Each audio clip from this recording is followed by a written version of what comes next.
إلى حضرة النبي مصطفى رسول الله صلى الله عليه وسلم. الفاتحة. أعوذ بالله من الشيطان الرجيم. بسم الله الرحمن الرحيم. الحمد لله رب العالمين الرحمن الرحيم مالك يوم الدين. إياك نعبد وإياك نستعين. اهدنا الصراط المستقيم صراط الذين أنعمت عليهم غير المغضوب عليهم ولا الضالين. ربنا اغفر لنا ولوالدينا آمين.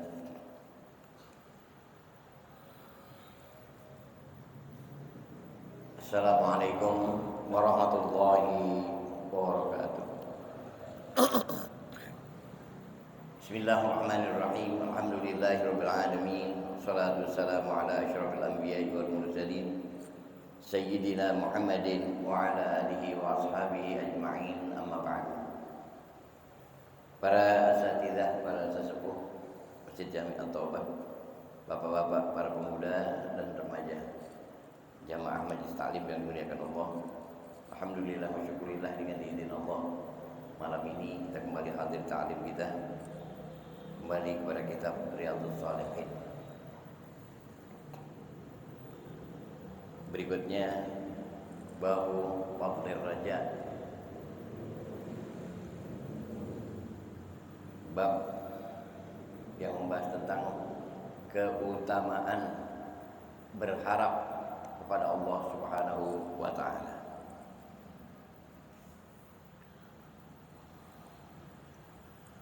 Qala Allah taala ikhbaran 'anil 'abdis salih. Allah berfirman dalam Al-Qur'an sebagai berita menceritakan tentang seorang hambanya yang saleh. Wa ufawwidu amri ila Allah innallaha basirun bil ibad. Fawaqahu Allahu sayyiati ma makaru. Seorang hamba Allah yang saleh bila menemukan kesulitan hidup, kesulitan ekonomi, dan aneka macam kesulitan yang dihadapi, dia tidak bercerita kepada sesama manusia, tidak sampaikan kesulitannya kepada siapapun, melainkan dia laporkan kesulitannya pada Allah Subhanahu wa taala. Ini bunyi ayatnya, wa ufawwidu amri ilallah.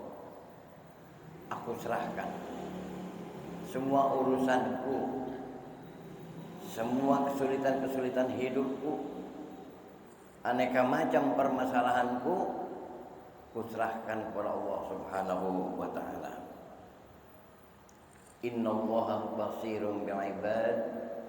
Sesungguhnya Allah Maha melihat, Maha menyaksikan, Maha mengetahui apa yang terjadi pada hamba-hambanya. Waqahu Allahu sayyiati ma makaru. Maka Allah bersihkan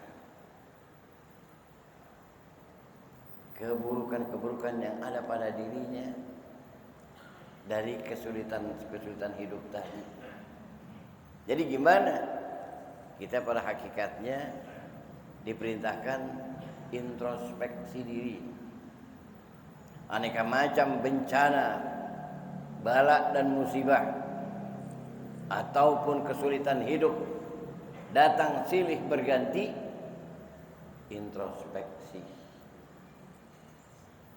Setelah itu kita kembalikan. Tadi yang dikatakan Allah bersihkan aneka macam kesalahan dan kekhilafannya dari kesabaran dirinya dalam menerima kesulitan dari Allah. Jadi penghapus daripada salah dan dosanya. Ada yang berupa penyakit, ada yang berupa tekanan ekonomi, ada juga berupa bencana. Itu adalah sebagai peringatan Allah pada hambanya yang banyak mempunyai kesalahan. Makanya ujungnya dikatakan wa ufawwidu amri ilallah. Aku serahkan urusanku semuanya kepada Allah. Innallaha basirun bil ibad. Sesungguhnya Allah Maha melihat ya, dari apa yang terjadi atas hamba-hambanya. Wa an Abi Hurairah radhiyallahu anhu qala an Nabi sallallahu alaihi wasallam annahu qala qala Allah azza wa jalla ana 'inda dhanni 'abdi bi wa ana ma'ahu haitsu yadhkuruni wallahi Allahu aqrahu bi taubati 'abdihi min ahadikum yajidu dhallatahu bil balad wa man taqarraba ilayya shibran taqarrabtu ilaihi zira'an wa man taqarraba ilayya zira'an taqarrabtu ilaihi ba'an wa idza aqbala ilayya yamshi aqbaltu ilaihi uharwil. Muttafaqun alaih.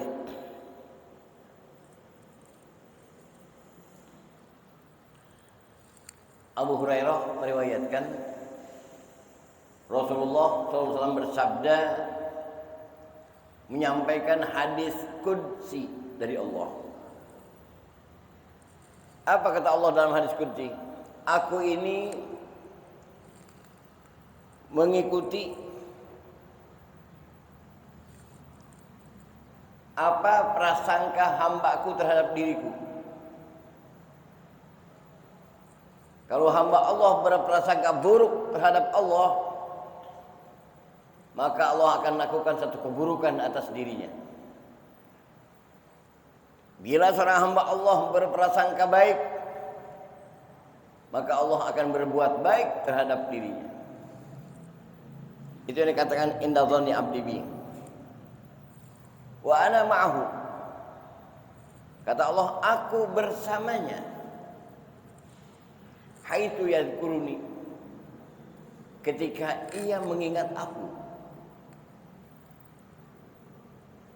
Jadi dalam situasi dan kondisi apapun, susah atau senang, kita diperintahkan selalu mengingat Allah.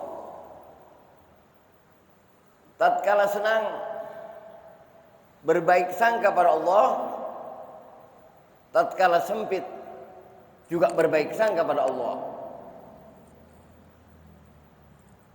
Tiba-tiba manusia waktu senang dia bukan berprasangka baik pada Allah. Ya. Seperti Sa'labah. Dia kaya, apa katanya? Ini hasil kerja kerasku. Hasil usahaku. Dagangku yang gak pernah mengenal lelah. Enggak aku menjadi orang yang sukses. Gak ada dia menyebutkan bahwa ini adalah karunia dari Allah. Makanya Allah tarik asetnya. Tadinya kaya menjadi manusia paling miskin. Itu Sa'labah. Saat kaya dia tidak mengakui pemberian dari Allah. Yang diakui karena kegagahan, kesungguhan dan semangat dia dalam mencari rezeki. Ditepis urusan Allah. Naudzubillah. Apalagi dalam keadaan sempit. Kadang-kadang di sini manusia ingat Allah, tapi yang dia beranggapan Allah bersikap buruk pada dirinya. Usaha apa? Dia ngomong aja. Orang sholat, saya sholat. Orang puasa, saya puasa. Orang meninggalkan apa yang Allah larang, saya tinggalkan. Apa yang Allah perintahkan, saya kerjakan.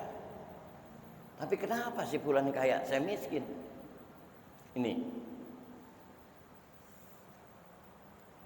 Dia namanya berprasangka buruk pada Allah. Maka Allah akan berbuat buruk terhadapnya. Yang ada apa? Kesusahan, kemiskinan yang terus-menerus dia alami sampai akhir hayatnya. Dia orang yang berprasangka buruk pada Allah.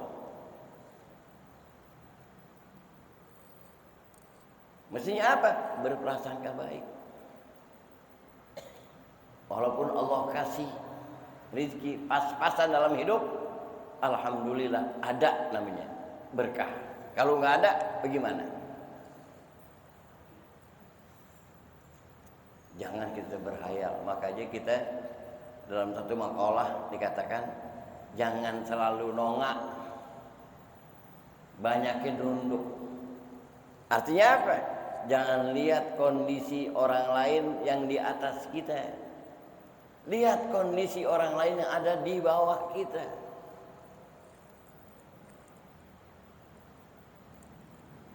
Kita umpamanya nggak kebanjiran, ya, mau ucap alhamdulillah syukur. Kalau si fulan kebanjiran, kalau banjir sibuknya masya Allah, berterima kasih alhamdulillah dia nggak dikasih kebanjiran. Sekaligus tinggal doain mudah-mudahan yang kebanjiran nggak selama-lamanya di kebanjiran. Ya kagak, kalau nggak hujan nggak kebanjiran. Artinya apa? Berprasangka baik.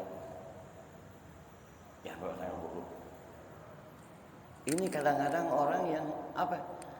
Kebangkatan sempit ekonominya, kebangkatan sempit rezekinya, makanya dinyatakan apa?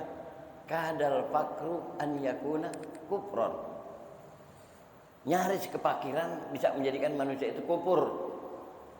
Kufur apa? Kufur nikmat. Tidak berterima kasih kepada Allah Subhanahu wa taala. Ini yang dimaksud.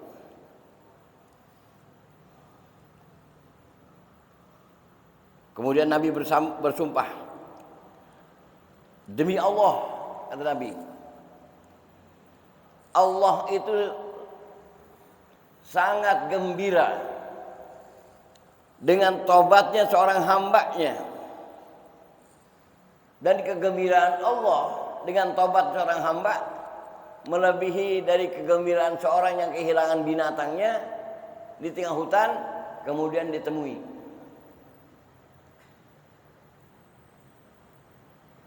Kalau kita di sini umpamanya orang kehilangan motor baru beli, mahal,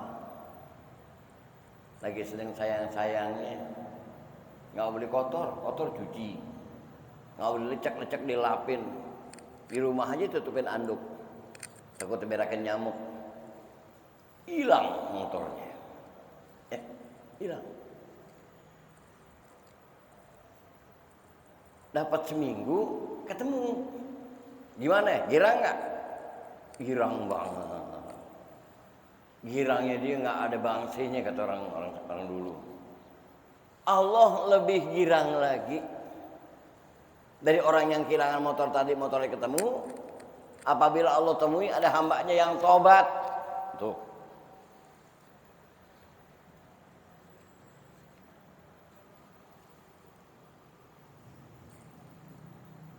Dulu pernah ada yang kehilangan motor ya. Motor apaan? CBR. Gede nggak motor CBR? Gede ya? Baru berapa ya? Baru sebulan. Pas pulang, taruh depan rumahnya, masuk rumahnya, rapetin gerbangnya, masuk ke dalam. Kita dia sholat doang, makan. Habis itu keluar lagi ke depan, udah nggak ada motornya. Ya Allah, nangisnya cari Cina, nggak ada yang paham. Yeah.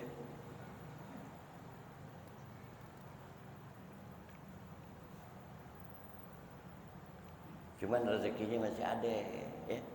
Rezekinya masih ada. Kebetulan lidahnya lagi asin dia tuh. Bapaknya, saya tanya, ngapain ini rame-rame? Kata bapaknya, Ustaz, motornya hilang, baru sebulan. Motor apaan? CBR. Masya Allah. No, orang yang lagi melonjor, kata bapaknya. Tuh anak lagi melonjor aja. Saya bilangin, udah dah, ente wudu. Wudu, sholat sunnah, 2 rakaat, sholat hajat. Kemudian ente duduk ngadep kiblat. Ente rasa-rasain kira-kira duduk yang bagaimana yang nyaman nih, bersilanya. Ya. Terus habis selesai ente sholat, ente duduk bersila. Fatihah buat kakek nenek ente. Kemudian ente baca 122 kali. Ya bunayya innaha in takum mithqala habatin min khardalin fatakun fi sakhratin aw fis samawati aw fil ardi ya'ti biha Allah. Innallaha latifun khabir. Itu aja baca 122. Jangan robah duduk ente. Insya Allah kalau masih rezeki pulang. Karena dia sungguh-sungguh di wudhu, di sholat hajat, dibaca tuh. Belum 24 jam kan, baru hilangnya maghrib. Habis isya dibaca tuh. Ngapain jam 7 pagi tuh yang nyolong motor mundar mandir depan rumahnya gitu. Mundar mandir aja keder. Pakai motor itu. Itu kan ya. Ditangkap. Langsung dinelpon. Saat alhamdulillah motor balik, alhamdulillah. Orangnya apain? Lepas aja dari kesianan, motornya ketemu, kalau motor gak ketemu, lepas aja kesianan. Itu lidahnya lagi asin. Kesungguh-sungguhannya ada, rezeki masih ada, balik. Girangnya dia, masya Allah, kayak apa girangnya. Tapi Allah lebih girang lagi kalau melihat hambanya ada yang tobat. Itu bandingannya. Makanya kadang-kadang nyari orang tobat susah banget ya. Alasannya ente-entean aja. Nanti aja dah masih muda. Disangkain mati tua dulu kali. Padahal mati gak nungguin tua. Makanya barang siapa yang mendekatkan diri pada Allah, ya, berapa kedekatannya? Shibran, sejengkal. Dia lebih mendekatkan diri. Contohnya apa? Kemarin dia sholat nggak pernah komplit, nggak 3 waktu, 4 waktu, jarang 5 waktu dia sholat. Akhirnya apa? Berubah. 5 waktu dia sholat udah. Itu namanya shibron. Allah akan mendekati dia satu apa? Satu hasta. Sejengkal satu hasta kan banyak kan mana. Dia cuma sejengkal mendekatkan dengan Allah, Allah dekat dengan dia satu hasta. Karena dimulai perhatikan sholat yang 5 waktu, karena Allah mendekat dengan dirinya berubah. Tadinya udah 5 waktu, dia berubah. Sekarang dia berjamaah. Tuh. Kenapa? Karena dia deketinnya katanya satu langkah, satu hasta maju, maka Allah dekat sama dia satu langkah.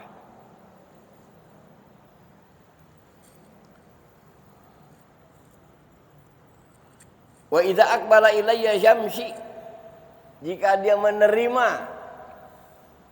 segala perintahku dengan berjalan kaki,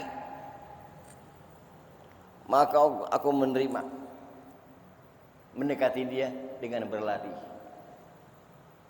Akhirnya apa? Bukan hanya sekedar sholat berjamaah, dia mulai rajin datang ke pengajian, dia rajin datang kalau ada acara-acara hari besar Islam, ada nasihat, ada ceramah, dia rajin dengerin.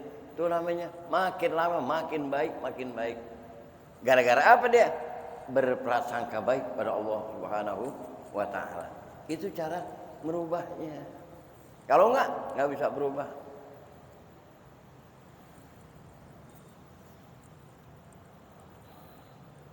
Berikutnya, Wan Jabirin Ibni Abdillah radhiyallahu anhuma annahu sami'a an-nabiy sallallahu alaihi wasallam qabla mautihi bi salasati ayyam. Nabi ada pesan, ada nasihat. Kata Jabir bin Abdullah, 3 hari sebelum beliau meninggal, la yamutanna ahadukum illa wa huwa yuhsinul dhanna billahi azza wa jalla. Kata Nabi, jangan sampai ada salah seorang di antaramu saat meninggal dunia, maksudnya sakaratul maut, dia berburuk sangka pada Allah.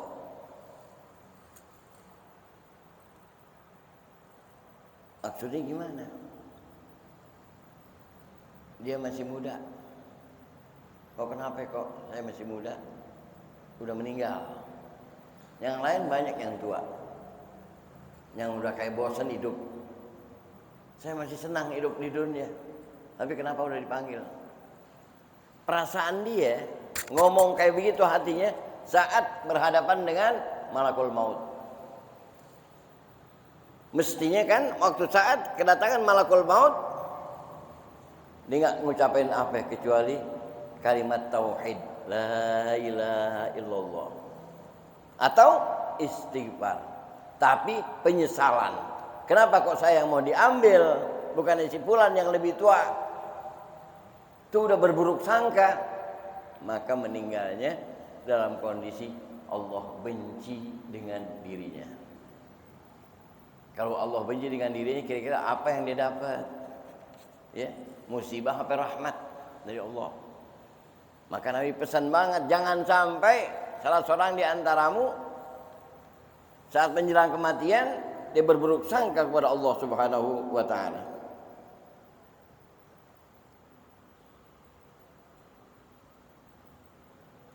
Wa an Anas radhiyallahu anhu qala sami'tu Rasulullah sallallahu alaihi wasallam yaqul qala Allah ta'ala ya ibna Adam innaka ma da'awtani wa rajawtani ghafartu laka ala ma kana minka wa la ubali. Ya ibna Adam law balagat dhunubuka anan as-sama' thumma astaghfartani ghafartu laka. Ya ibna Adam innaka law ataitani biqurabil ardi khataaya thumma laqitani la tusyriku bi syai'a la ataituka bi qurabiha maghfiratan. Rawahu Tirmidzi. Dalam hadis ini Rasulullah menyampaikan hadis qudsi, di mana Allah berfirman dalam hadis qudsi, wahai anak Adam, apa yang kau berdoa kepadaku dan apa yang kau harapkan dan minta kepadaku, ghafartu laka, aku sudah ampuni untukmu atas segala apa yang ada pada dirimu berupa dosa. Wala ubali, aku tidak peduli. Artinya apa? Yang diminta, yang dia istighfar, Allah nyatakan aku sudah terima, aku gak peduli. Wahai anak Adam, jika seandainya dosa-dosamu sudah memenuhi 7 lapis langit, dosa dia penuh 7 lapis langit, tsumma astaghfartani, kemudian engkau beristighfar, minta ampun kepadaku, ghafartu laka, aku ampuni dosa-dosamu. Wahai anak Adam, innaka law ataitani bi qurabil ardi khataaya, jika seandainya kau datang menemuiku dengan membawa dosa-dosa sepenuh tanah yang ada di bumi ini, namun saat kau menjumpaiku tidak pernah terbersit dalam hatimu Kau menyekutukan aku dengan makhlukku. Artinya apa? Dia lebih mendewakan manusia dari Allah. Lebih banyak berterima kasih pada manusia ketimbang terima kasih pada Allah. Lebih banyak menghamba pada manusia ketimbang menghamba pada Allah. Kalau itu tidak kau lakukan, la ataituka, niscaya aku akan mendatangimu bi qurabiha maghfiratan, dengan membawa ampunan sejumlah tanah yang ada di muka bumi ini. Selama kita enggak menyekutukan Allah. Tapi kan sekarang tanpa kita sadari, terkadang kita masih ada terjerembab pada menyekutukan Allah. Gak usah banyak-banyak dah. Contoh kecilnya HP.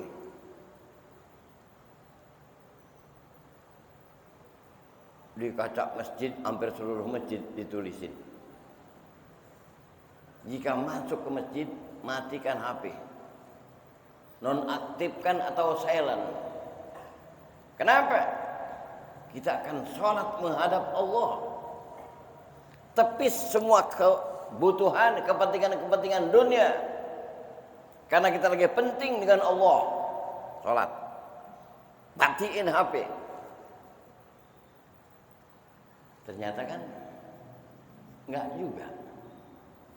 Ini pernah terjadi begitu.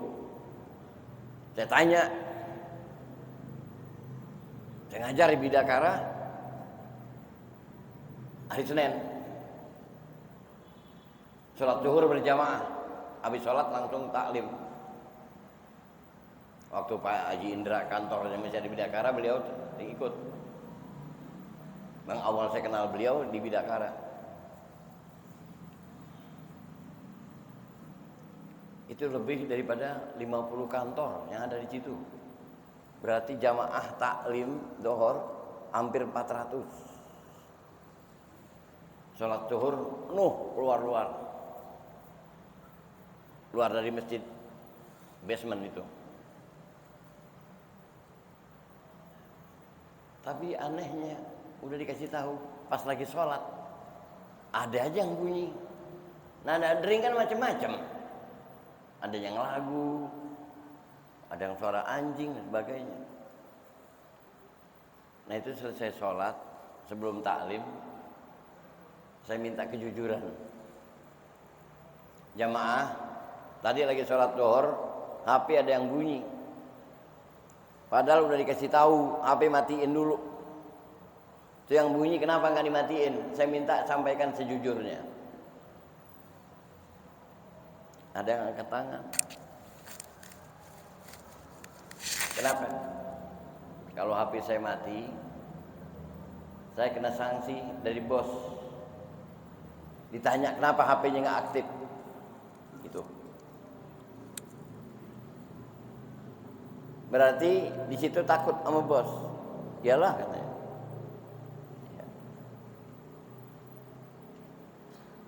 Saya kasih tahu itu bagian daripada musyrik. Ada yang bapak lebih takut selain Allah, padahal bapak lagi sholat menghadap Allah.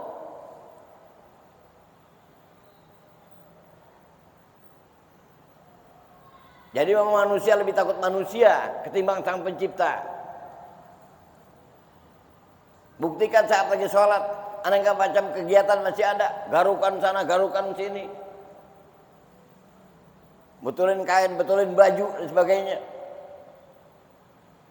Coba tengok kalau lagi saat jadi komandan upacara, di depannya ada inspektur upacara.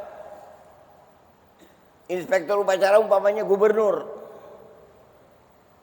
Komandan upacara ini umpamanya siapa? Salah seorang eselon 1 dalam Pemda DKI. Saat dia jadi komandan upacara, lagi laporan, di hidungnya ada laler. Laler kayak angkat kaki lagi seleksikan di sini. Kira-kira ditabok atau laler? Ditabok alal. Enggak.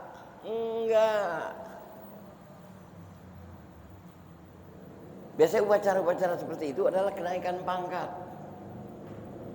kenaikan jabatan, kenaikan posisi. Kau udah berhasil. Kalau enggak lulus dia, enggak jadi. Makanya enggak berani dia, biar ditahan aja. Lalar nempel di hidungnya. Kenapa? Takut sama inspektur upacara. Tapi kalau lagi sholat, pas di tempat dekat sujud, ada laron jatuh. Ya. Ada yang centil, lalu di sujud. Blow on. Ini di situ aja. Udah naon. Minal musyrik. Ada yang lebih ditakutin selain Allah. Bukankah pernah saya sampaikan cucunya siapa? Cucunya Ali bin Abi Thalib.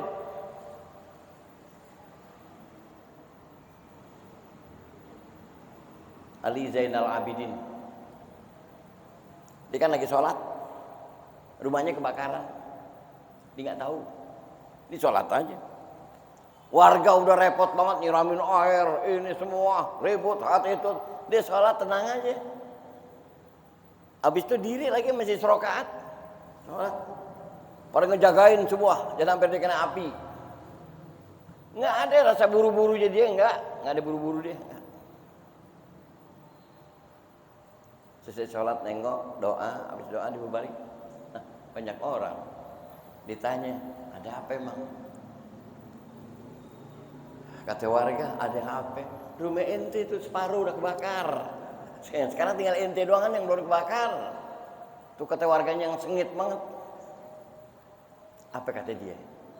Mohon maaf, makan. Tadi hati saya lagi sibuk mikirin api akhirat, api neraka. Jadi saya nggak ingat api dunia. Kita bisa begitu, ya, bisa terjadi begitu. Kapan? Saat dapat obyekan, gitu. Ya, dapat obyekan, ya obyekan masuk. Bagi-bagi, dapat obyekan, nggak banyak sih, ya, 100 juta aja dah. Obyekan. Husuk tadi dia. Obyekan uang udah dapat, terima, cepek 100 juta, bawa pulang. Dia sholat, husuk dah tuh. Husuk dah sholatnya. Ngapain? Gua mau beli apaan nih? Duit, beliin apaan? Iya. Yeah. Makanya keseringan sholatnya apa? Dilupa. Udah 2 rakaat, berapa rakaat nih? Saking husuknya. Nah ini. Makanya hadis ini menggambarkan kepada kita semua. Suruh apa ya? Coba pelajari. Bagaimana caranya supaya kita selalu mendapat rahmat Allah Subhanahu wa taala, selalu Allah mensayangi kita dan mencintai kita, dan apa yang kita harapkan akan diberikan oleh Allah Subhanahu wa taala. Ada yang mau nanya?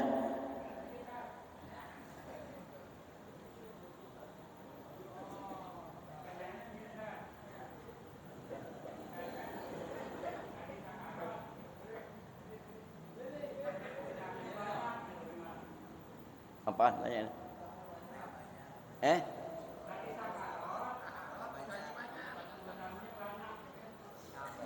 Lagi sakarat?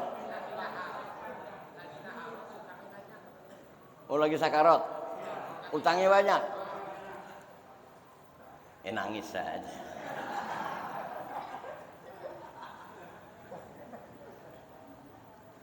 Utang apaan Jud?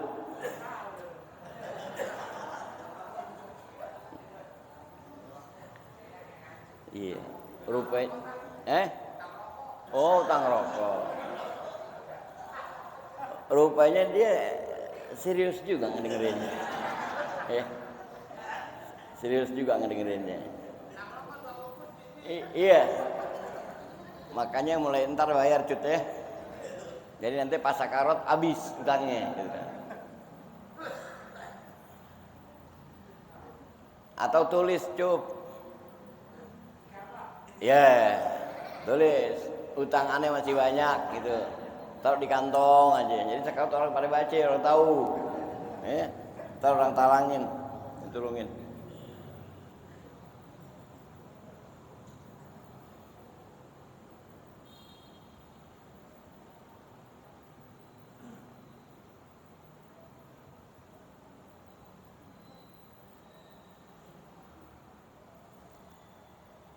Baik, itu nanti lanjutannya babul jam'u bainal khauf war raja. Bab yang membahas tentang dikumpulkannya antara takut dan berharap. Takut dan berharap. Takut masuk neraka, berharap dosanya diampunin. Kalau gitu. Takut masuk neraka, berharap dosanya diampunin. Apakah hanya dengan perasaan saja atau dengan usaha? Kalau takut masuk neraka, berharap dosanya diampunin, setiap saat sikap dan perilakunya menahan diri dari aneka macam perbuatan dosa. Nah, dengan berharap diampuni, mendekatkan diri pada Allah Subhanahu wa ta'ala. Tadi kan dikasih tahu, orang yang mendekatkan diri dengan Allah, pertama jalannya nggak lain adalah melabihkan seruan Allah. Apa tuh melabihkan seruan Allah? Seruan Allah itu azan. Ya, azan. Kira-kira kita lebih kaget mana? Panggilan Allah azan dengan panggilan bos. Itu aja. Bos manggil, Allah manggil. Panggilan bos nyuruh lanjutin pekerjaan, panggilan Allah nyuruh sholat. Kagetnya kita mana yang lebih dulu, itu aja. Kalau mau berharap dan takut.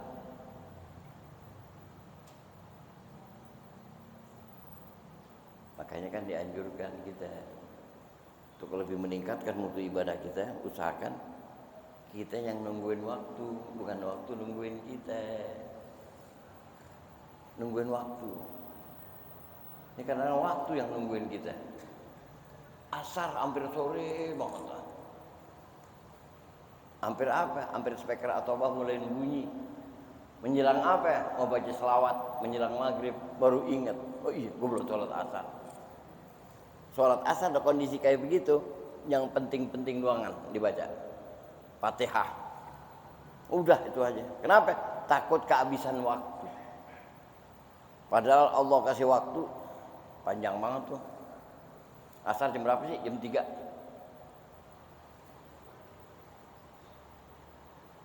Buat sedikit.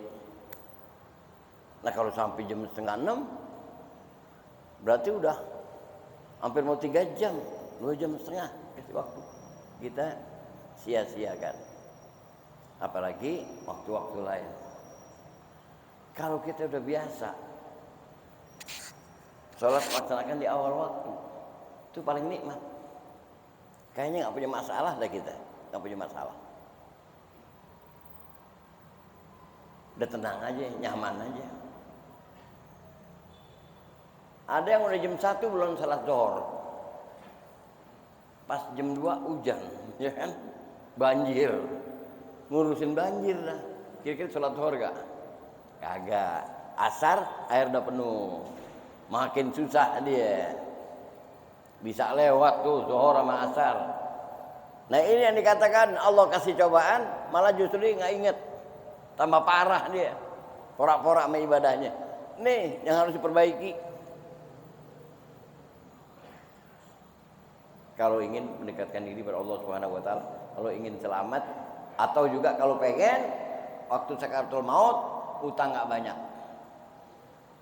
Cukup Ya. Tapi cukup sih alhamdulillah 5 waktu dia. Rajin dia alhamdulillah ya. Mengurangi tawadu, sholatnya di belakang. Assalamualaikum berangkat dia. Ya. Duduk dulu cuk, doa dulu baru jalan ya.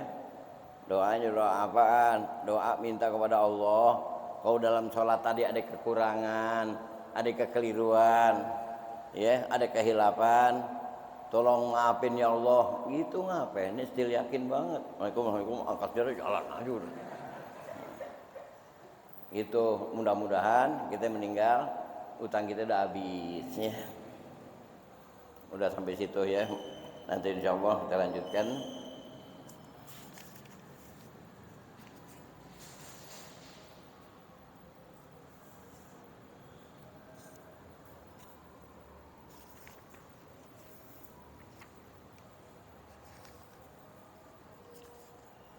Bismillahirrahmanirrahim. Alhamdulillahirabbil alamin. Allahumma shalli wa sallim ala sayyidina Muhammad wa ala ali sayyidina Muhammad. Allahumma anfa'na bima 'allamtana wa 'allimna ma yanfa'una wa zidna ilman nafi'an. Allahumma zidna ilman nafi'an wa aqlan kamila wa lisanan fasihan wa amalan mutaqabbalan wa rizqan wasi'an halalan thayyiban mubarakan fihi. Allahumma arzuqna fahman nabiyyin wa hifdzal mursalin wa ilhamal malaikatil muqarrabin.